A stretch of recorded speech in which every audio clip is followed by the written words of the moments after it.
Analisando essas placas da mesa de som Yamaha, eu descobri que o terra dessa placa ele é dividido em dois. Dá para notar perfeitamente aqui a divisão, tá vendo?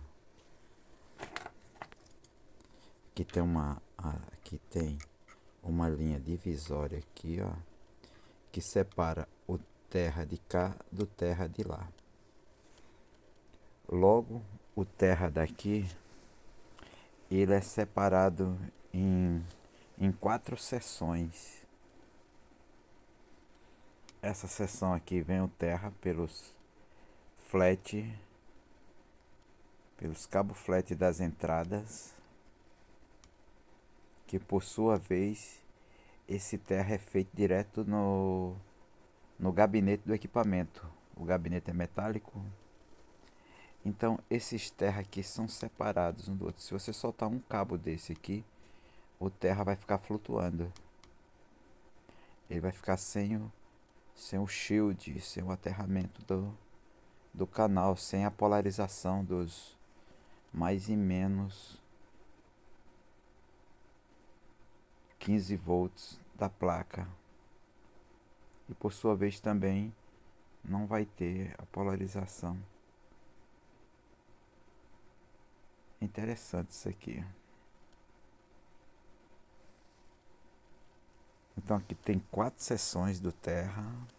Aqui não coloquei o conector.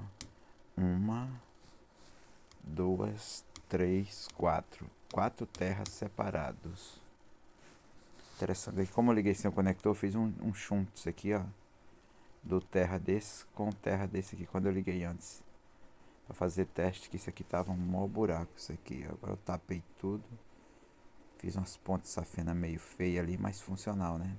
Que ainda vai entrar 2 capacitores aqui de 100 microfarads por 16 volts. O terra do resto da placa ele vem pelos bus de endereço da mesa, endereçamento de auxiliares e master. Ele tem a parte no próprio cabeamento que vem o terra, que vem da placa principal.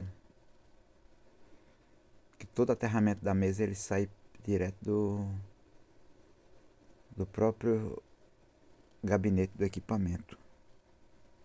Engraçado isso. Eles fizeram esse negócio assim tudo.